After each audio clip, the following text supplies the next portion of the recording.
ఒకే గూటి పక్షులన్నానని చిలక గోరింకలతో మిమ్మల్ని మీరు పోల్చుకోకండి. మీరు గద్ద రాబందుల టైపు.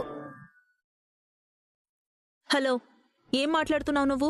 అవును, మరి నేను చెప్పింది నిజమే కదా. మా అత్తేమో ఈ ఇంటి పరువు ఎప్పుడెప్పుడు కూల్చేద్దామా అని చూస్తుంటుంది.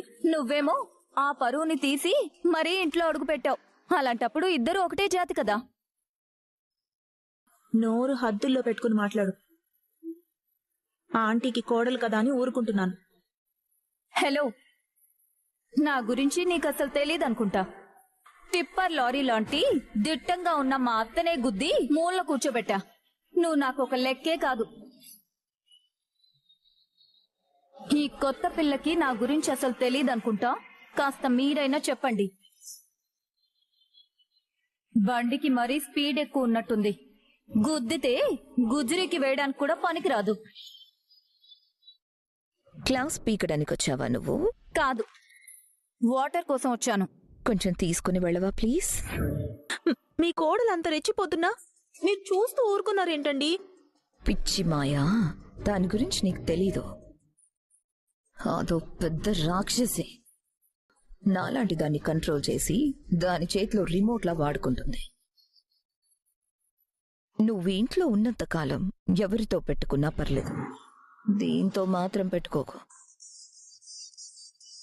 అనుభవంతో చెప్తున్నా. దేనికి? అందుకే. ఎందుకో? అదే కింద మాట్లాడావు కదా. కింద నేనేం మాట్లాడాను? అదే విడాకులు ఇవ్వనన్నావు కదా. అవును, నేనెక్కడ వెళ్ళిపోతాను అని భయపడ్డారా? ఆహా, అంత లేదు. ఆ మాయ ఎక్కడొచ్చి నా నెత్తిన కూర్చుంటుందో అని భయపడ్డా. నువ్వు విడాకులు ఇచ్చుంటే ఆ మాయనిచ్చి పెళ్లి చేసేది మా అమ్మ. మాయనిచ్చి పెళ్లి చేస్తారనా, లేక ఈ కావ్యకి విడాకులు ఇవ్వడం ఇష్టం లేకనా? కొంచెం క్లారిటీగా చెప్పండి. మాయలాంటి మోసగతిని ఎవడైనా బుద్ధినోడు పెళ్లి చేసుకుంటాడా? తెలిసి బురదలో పడతాడా? ఓహో, మీ భయం అదా?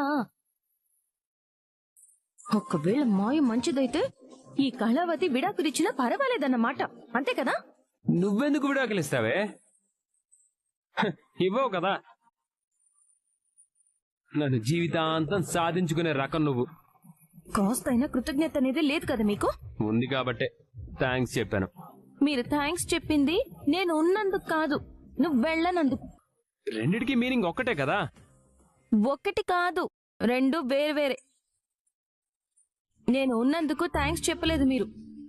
విడాకులిచ్చి మాయని మీ కంటగట్టకుండా వెళ్ళనందుకు థ్యాంక్స్ చెప్పారు. ఎందుకో ఒక అందుకులేవే. నా ప్రాణం మాత్రం ఇప్పుడు చాలా హాయిగా ఉంది. నువ్వు క్వశ్చన్ లేక ఇంకా. అవునా? హాయిగా ఉందా? ఉత్సాహంగా ఉందా? ఉల్లాసంగా ఉందా? అంతే కదా మరి. మాయని పెళ్లి చేసుకోవాల్సిన అవసరమే రాదు, లేదు కూడా.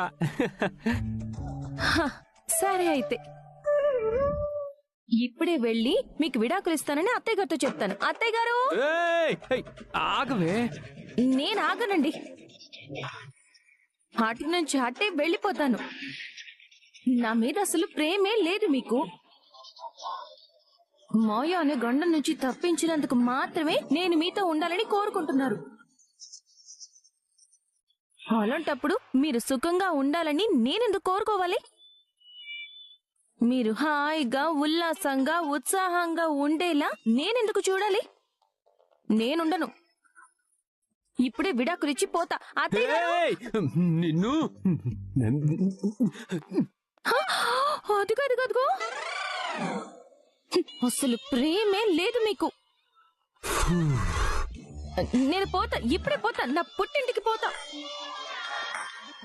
మీకు మాయకు పెళ్లి జరిగే రోజు పిలవండి, మిమ్మల్ని పెళ్లి కొడుకుని చేస్తా. పెళ్లి జరిగేంత వరకు మా అమ్మని ఎత్తుకుంటా. మీరు దాని మెళ్ళ తాళి కట్టగానే 4 అక్షింతలు వేసి అస్తమిస్తున్న సూర్యుడి వైపు అలా నడుచుకుంటూ వెళ్ళిపోతా.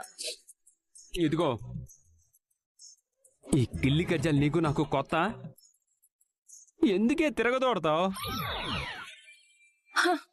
సరే అయితే సూటిగా ఒక మాట అడుగుతాను, నిజం చెప్తానంటే ఉంటా. ఏంటో అది ఏడు.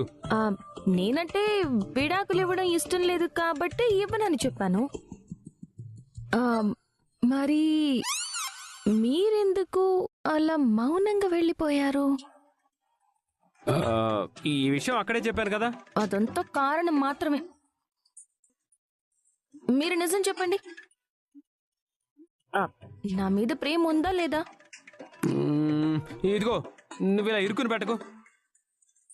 ప్రేమ ఉందంటే చంకెక్కి కూర్చుంటావు, లేదంటే కిందకెళ్ళి విడాకులు ఇస్తానంటావు. ఎలా చావలే నీతో? అలా తింగిరి బింగిరి సమాధానం చెప్పి దాటేయకండి. సూటిగా చెప్పమన్నాను, సూటిగానే చెప్పండి. ఇన్ని రోజులు ఎప్పుడెప్పుడు నేను వెళ్ళిపోతా అని మీరు ఎదురు చూశారు. ఇప్పుడేంటి నేను ఉండాలి అని కోరుకుంటున్నారు? ఇంతకు ముందైతే నువ్వు వెళ్ళిపోతే మా అమ్మ మళ్ళీ పెళ్లి చేస్తాననేది కాదు. ఇప్పుడు ఆ మాయం తెచ్చి ఇంట్లో పెట్టావు కదా, దాన్నిచ్చి చేస్తానంటుంది. అందుకే అలా అన్నాను. సరేనా? ఓకేనా?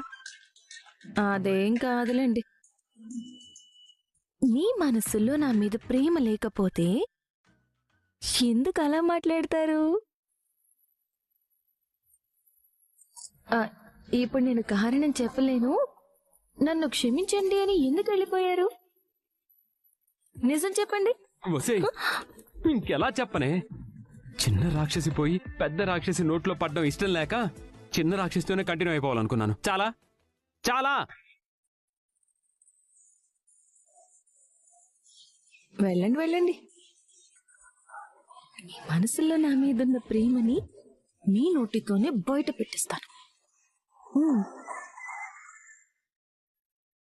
నీ ప్లాన్ అనుకున్నది అనుకున్నట్టు జరుగుతోందని తెగ సంబరపడిపోతున్నావు గాని అసలు ఈ మాయని ఆ రాజ్కిచ్చి పెళ్లి చేస్తే మనకు ఒరిగేదేంటి? కావ్య పోయి మాయ వస్తుంది, అంతే కదా? ఇప్పటి వరకు మనకు అడ్డుగా ఉన్నది రాజ్, కావ్య ఇద్దరు మాత్రమే. మనం ఏం చేయాలనుకున్నా ఏదో రకంగా వాళ్ళు అడ్డుపడుతూనే ఉన్నారు. ఇప్పుడు కనుక ఈ మాయనిచ్చి ఆ రాజ్కి పెళ్లి చేస్తే ఆ కావ్యకి ఈ ఇంట్లో ఏ స్థానం ఇవ్వాలో, ఎక్కడ పెట్టాలో తెలియని $1 మిలియన్ క్వశ్చన్ అవుతుంది. దానికి ఆన్సర్ నువ్వు చెప్తావా? నీకు వేటగారంగా అనిపించినా అదే నిజం. రాజ్తో మాయ కాపురం జరిగేలాగా మనం పరిస్థితులు క్రియేట్ చేస్తూనే ఆ కావ్యని ఇంట్లో నుంచి వెళ్లగొట్టేలా చేస్తాం. అప్పుడా రాజ్, మాయ ఇద్దరు చిలక గోరింకల్లాగా కాపురం చేసుకుంటూ రెండో పిల్లాన్ని కనడానికి ప్లానింగ్ చేసుకుంటారు. మరోవైపు వాడేమో ఆఫీస్కొచ్చి తిరిగి వాడి అధికారాన్ని దక్కించుకుంటాడు. నేనుండగా అలా ఎలా జరగనిస్తాను? మాయని రాజ్కిచ్చి పెళ్లి చేసేది సంతోషంగా కాపురం చేయడానికి కాదు, క్షణక్షణం నరకం చూపించడానికి. నాకు నా భర్తే కావాలి, విడాకులు ఇవ్వను అన్నావు. ఇప్పటికీ అదే నిర్ణయం మీద నిలబడ్డావా? మాటి మాటికి నిర్ణయాలు మార్చుకోవడానికి ఇది వ్యాపారం కాదు, సంసారం. అయితే నా కొడుకు మాయని పెళ్లి చేసుకోవడానికి నువ్వు ఒప్పుకుంటున్నట్టు ఈ నో అబ్జెక్షన్ పత్రాల మీద